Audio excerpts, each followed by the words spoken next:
சாதத்தை இப்படி சாப்பிட்டால்தான் ஒரு நோய்களும் வராது. தினமும் அரிசி சாதம் சாப்பிடுவதால் அதிக அளவில் சர்க்கரை நோய் வருவதாக பலரும் சொல்கிறார்கள். ஆனால் அது தவறு. நாம் எப்படி சாப்பிடுகிறோம் என்பதுதான் முக்கியம். இன்று குக்கரில் வேக வைத்த சாதத்தை பலரும் சாப்பிடுகிறார்கள். கஞ்சியை வடிக்காமல் சாதம் சாப்பிடுவதால் தான் நீரிழிவு ஏற்படுகிறது. சாதம் வடித்த கஞ்சி சூடாக இருக்கும்போது சிறிது உப்பை போட்டு பருகினால் கண் எரிச்சல், பித்தம் ஆகியவை சரியாகும். ஆனால் கஞ்சியை ஆறிப்போய் குடித்தால் வாயுவை ஏற்படுத்தும்.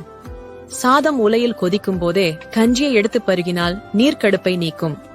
கொதிக்க கொதிக்க சாதத்தை சாப்பிடக்கூடாது. சாதத்தை மிதமான சூட்டிலேயே சாப்பிட வேண்டும். ஆனால் சாதத்தை சில்லென்று ஆறிப்போய் சாப்பிட்டால் கீழ்வாதம், மூட்டுவாதத்தை ஏற்படுத்தும். பழைய சோற்றை சாப்பிடுவது உடலுக்கு குளிர்ச்சி, வலிமை தருவதுடன் வயிற்றுக் கோளாறு, அல்சர், மூட்டு வலி, தோல் நோய்களாகியவை பாதிக்காமல் பாதுகாக்கிறது. பழைய சோற்றில் தயிர் ஊற்றி சாப்பிடக்கூடாது.